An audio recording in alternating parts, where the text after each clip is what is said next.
后来乡亲啊，史上上紧，大甲马起价156秒就出庙埕咯。大甲马料景因为新冠病毒延后2个月，总算伫昨深夜11点正式来起价。永年这个妈祖的銮轿起价到出庙门至少要1点钟。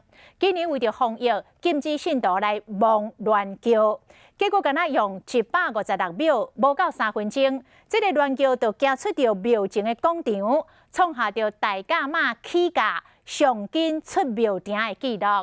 啊！咧前进的时阵，嘛尽量避免互信徒来软轿卡，所以山洞的速度原来真紧。透早5点外，就到山落颜青标的服务处，比预定的时间提早3点钟。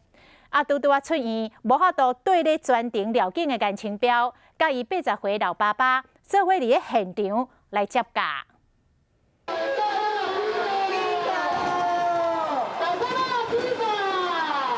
疫情的关系，慢2个月，大甲马绕境11号营业时11点正式起价，现场有打手术了的镇南宫董事长颜青飘、总统府的秘书长苏家全、台中市长罗秀莲。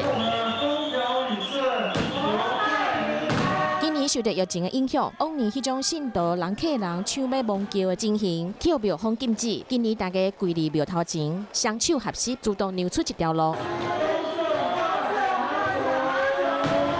差不多拢爱1点钟才会当行出庙头前，但是这摆干那156秒，无到3分钟的时间，真正是破纪录上紧的一摆啊！但是一行出去行路，就拢是人啊！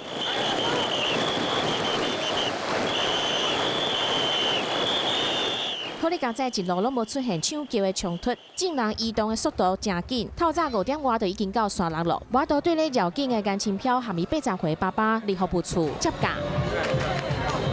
较紧哦，你停3点钟哦。停3点钟哦。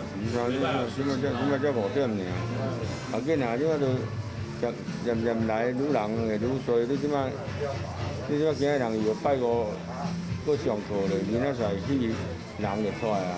考虑到假日，也是讲搁刷落来行程，信徒会愈来愈多。庙方表示，为着防疫，绕境进行当中，原则上袂互信徒软脚底。除非讲到定点咧休困啊，也是讲伫小路顶悬人无遐济的时阵，才会看情形开放。